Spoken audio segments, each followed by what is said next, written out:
Am I the a-hole for thinking about divorce? Plus updates. Original post. I, 34 female, have been with Ken, 37 male, since I was 16. We met in school as he was my brother's friend. We have been married for 10 years, have a 2-year-old son and one on the way. Ken has always been my person, the person who you can't picture life without, and I honestly can't remember not loving him. I grew up with him, he's my everything. Unfortunately, Ken has this issue where it takes in everyone else's feelings like to heart. I'm not saying it's a bad thing. However, recently his best friend of 20 years has just found out that his wife has been cheating on him and none of the children are his. Obviously, his friend is devastated and is staying in our guest room. He's a nice guy, just life has him down right now.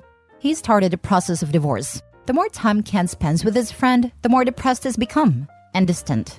Our mornings used to start where I would wake up at 6 a.m. with our son, make breakfast. Then about 8 a.m. I could wake Ken up with a coffee and some breakfast before going to drop little one off at nursery and go to work. Ken works from home most days, only going into the office on a Monday. So I'd give him his coffee, he'd give me a kiss, and then I'd go off in my happy little way. Then I'd finish work, get our son, and go home where Ken would be making tea. I'd clean up after, whilst he was bathing our son and putting him to bed. I thought this was life. It might sound boring to some, but it was my life, and I loved it. Our house was filled with love. We would spend our nights cuddling, talking, watching a movie. Date night once a month. We would take our son out together on a Saturday and then Sunday go visit family or have friends over. You get the picture. I'm rambling. Sorry. Anyway, for the past month, things have been changing. Ken is more depressed. I make him a coffee in the morning and just get a mumbled thanks. I'd come home from work and a friend and him would be in the living room watching sports. I'm now making tea, bathing our son, and neither of them will barely talk to me. We don't go out on a weekend together, and I feel like a single parent. I've tried to talk to Ken about it all, but I get one-worded answers. Then he stays up till about 1 a.m., which I know is not super late, but I'm passed out by then. I'm exhausted, alone, and pregnant. I miss my husband. Yesterday I came home from work, and you know when something just doesn't feel right? Well, I went to find Ken to see what he was doing, as his friend wasn't in the house but Ken's car was. He was in his office looking up DNA kits for our son. I asked him why, and his response was, well, I just want to make sure all the kids are mine before I continue looking after them, as I'm not a free childcare. This broke me. When I say I'm devastated, it's an understatement. But if he thinks that I've cheated on him, then surely the trust is gone. Is there any going back? Am I just being pregnant and hormonal? Would I be extreme for looking for a divorce? I could put the papers in the envelope with the results from the DNA test. I think I'm gonna go cry in bed now. Had to take the day off work because I feel like I've just been gut punched. Now for the top comments before reading the updates. I think the friend needs to move out. Maybe go to couples therapy together and go from there. I'm so sorry you're going through this. I don't think you are just being pregnant and hormonal. I'd say individual therapy first. Clearly the husband has something along the lines of enmeshment issues, which needed to be fixed. Your husband's feelings are being fed from his friend. Working from home a lot disconnects you from being social, and the only social activity he gets is depression from his friend. This friend has to go, and once he does, you two can work on getting back on track the way you were. You really need to explain this to him and he should understand. These are all actions of the other person, not your husband, if that makes sense. Get through this and you two can be that much stronger. But as long as this other person is around, I feel it will only get worse. Good luck. Misery loves company. His friend is miserable and projecting his toxicity in your husband. You need to talk to his friend and ask him to leave ASAP, as he is causing issues for your own marriage, and he has your husband questioning if his son is actually his. This friend is toxic and has been whispering in your husband's ear, sabotaging your marriage and family out of bitterness from what his wife did. If your husband kicks off at you for asking his friend to leave, then serve him divorce papers with paternity test results showing the kids are his, and tell him he has lost his family because he chose to listen to his a-hole bitter friend. Not just ask him to leave, throw his stuff to the curb. He's convinced your husband you're sleeping with other people. I'd be scorched earth. It's about your honor and your peaceful marriage, but it has also cost your children the love of their father. Definitely couples counseling after you get rid of this guy, with your husband understanding this is a divorceable offense. Now for the first update. Hello Reddit. Well, after my post earlier this afternoon, I cried, then read all your lovely comments and I couldn't be more grateful. I think posting about it here really helps for some reason. Weird how telling complete strangers that I'm struggling with life seems to help. So I think after my pity party, which couldn't last long due to being a parent, I called my stepmom and dad. My mom died when I was 10. They are coming to stay with me on Friday. Crying on the phone helped, although I'm not really sure they could truly understand a word of what I was saying. I've spoken to Ken, well, more like spoke at Ken, telling him that his friend has till Thursday to leave.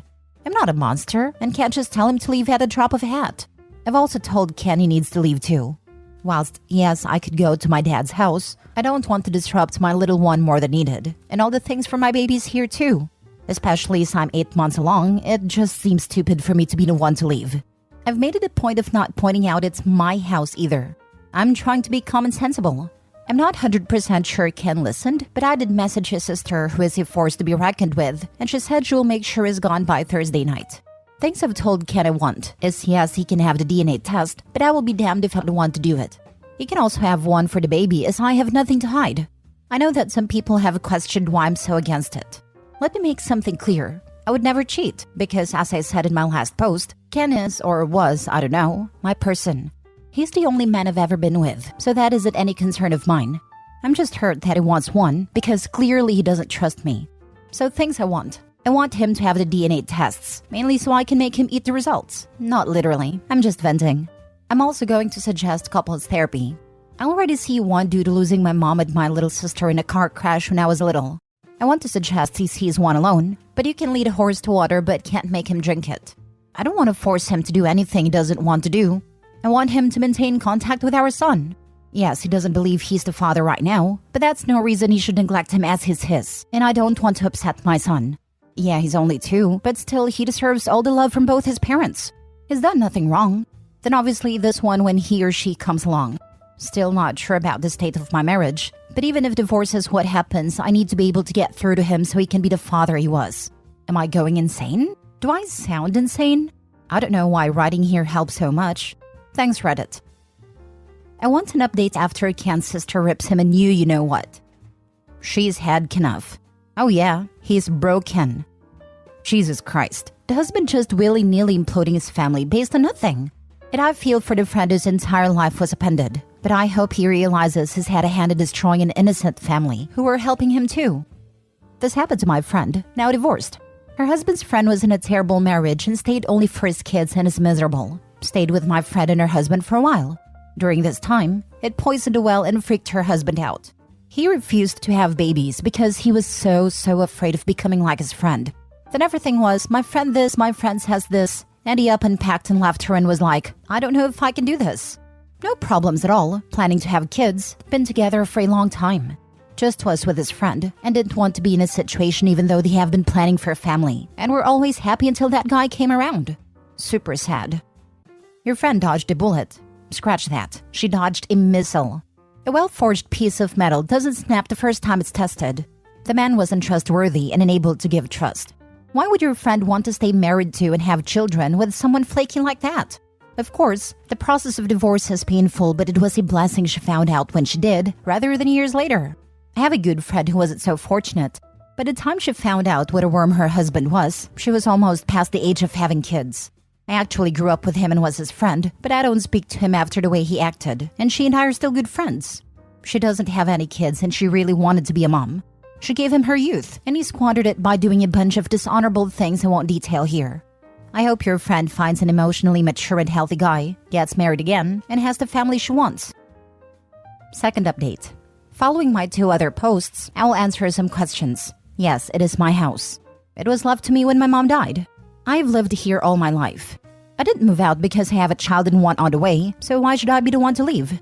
I get that some people believe I was the a-hole for asking him to leave, but as I was heavily pregnant, have a toddler, and it's my house, I wasn't about to leave.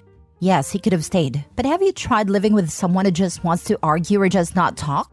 I'd prefer my child not to live in that environment, thank you. At the end of the day, I'm a mother first, and a wife second. If you think that's harsh, then I don't know what to tell you. My children come first, end of.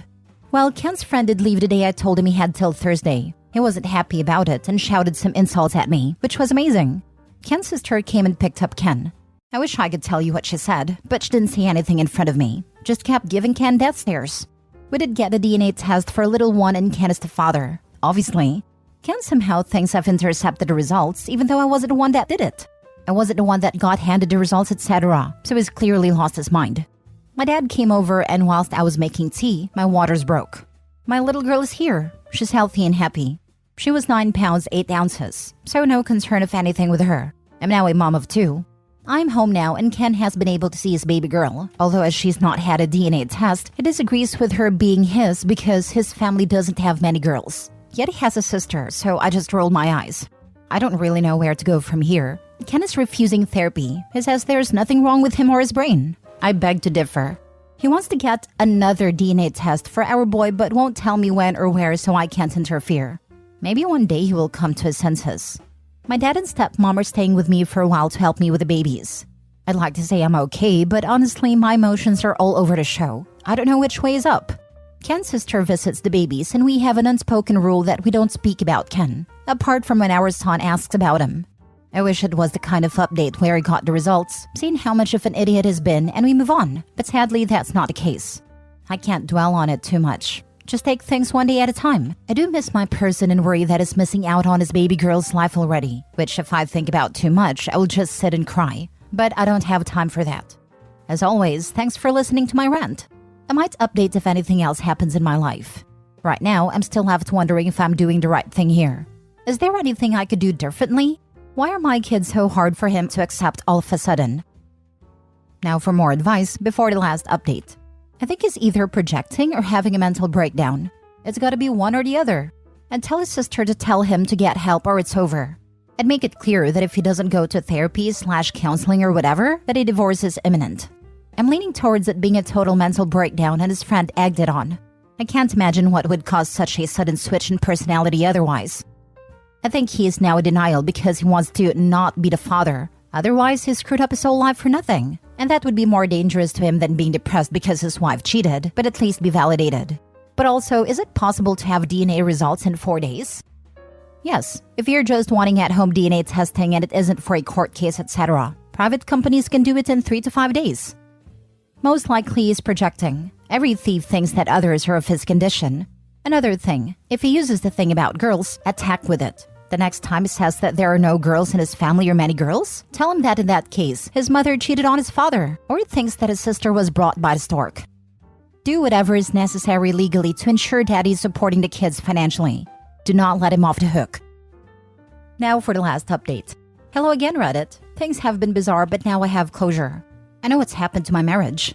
I know what scum Ken really is. He's not my person and never truly was. So now I just want to divorce him, cut my losses, and move on with my life. I'm still at home with my babies settling into motherhood. My dad and stepmom are still here, but they will be leaving soon once I'm more emotionally stable. To say I'm okay would be a lie, but now I know what I need to do. I have some sort of closure with Ken. I know what happened with him, and I know that is not my fault. Turns out Ken was having an affair and has a baby on the way. Even typing that makes me want to throw up. I found this out when a visibly pregnant lady just knocked on my door and asked me when I would be leaving the house as it's Ken's house. When I say this confused the crap out of me, I mean it. I talked to this woman for a while to try to work out what she was talking about. It turns out that she's Ken's side piece. Well, technically in her head, she's his fiancé. A month ago, Ken got down on one knee and proposed her in my freaking kitchen. Classy, right? So they have been seeing each other for a while. She's having his baby. She believes I'm the ex-wife who Ken is letting stay in his house till I get on my feet. We apparently broke up a few years ago, and none of my kids are Ken's. When I go to work in the mornings, Ken goes to her house and works from there. They were waiting for marriage to move in together. How are you trying to marry someone when you are already married? Freaking weirdo. I asked for proof of all this. She has pictures of them together. Apparently, she has a OnlyFans account that they make content together. Vomit. I told her we are still married and explained everything to her. I'm not sure what she's going to do, but hey, not my circus, not my monkey. Now I want a divorce. Is it true that once you talk to a solicitor about divorce, they can't represent the person you divorce? I want to go around our town and meet with as many solicitors as possible as the first hour is free, so that he has a very hard time getting representation? Is that too petty? The house is in my name only and is protected, so there is no way he can take it. I have all my money, and we do have a joint account, but that's just what we put our share of household bills in. I haven't spoken directly with Ken. His family have completely cut him off and has been kicked out of his sister's house. All those people that was concerned about him having tumor or something wrong with his brain, I really don't think that's the case. I think his actions just caught up to him as his lies were going to come out once his baby was born. I think that's what happened. He got backed into a corner and tried to fight his way out. Through divorce process, I will get the court to do DNA testing so he has proof for both, even if it chooses to not believe it. I'm mentally exhausted from all of this and sat wondering how I didn't notice. Might have to go for an eye test. But honestly, would I be so wrong for just making his life as difficult as possible to get legal advice? Or is that too far? I want him to suffer. Everyone knows that family law judges love it when you deliberately complicate the process out of spite for your soon-to-be ex. It's basically their favorite thing. It's also just a bad idea, even if you don't take that into account. But yes, this is an easy way to tick off a judge. OP wants to be divorced at this point. Make it so that ex can't find representation in the area just makes the divorce take longer and cost more money. It may make sense as a strategy to block your ex from one or two particular attorneys/firms, though I won't comment on the ethics or morality of doing that, but it doesn't make any sense to try and block them from everyone. This is like the 10th story where the affair partner shows up to take the house that isn't even the cheaters to begin with. I used to own a house that I let my friends, or friends of friends, rent rooms from me while I also lived there. Some stayed for a year, some only months. Multiple people would lie to whoever they were dating at a time and tell them they owned a place. Blew my mind when it happened the first time. By the third and fourth time, I wasn't even fazed by it. For real, it's weird how people have this compulsion to lie about owning a home. I bought a house, and my now ex-boyfriend moved in with me.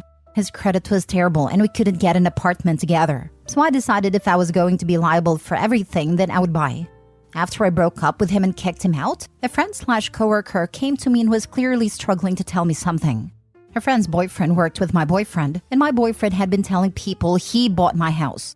My friend's friend quickly corrected things, but it was telling that dropping the boyfriend was the right move on my end. They lie about saving for a home too. When I was single and dating, there were so many dudes in their late 20s who lived with their parents, but were doing so to save up for a house. The simple question, so what is your timeline? Usually got a glassy-eyed stare. I just stopped agreeing to date anyone who still lived with their mother at that point. Ugh.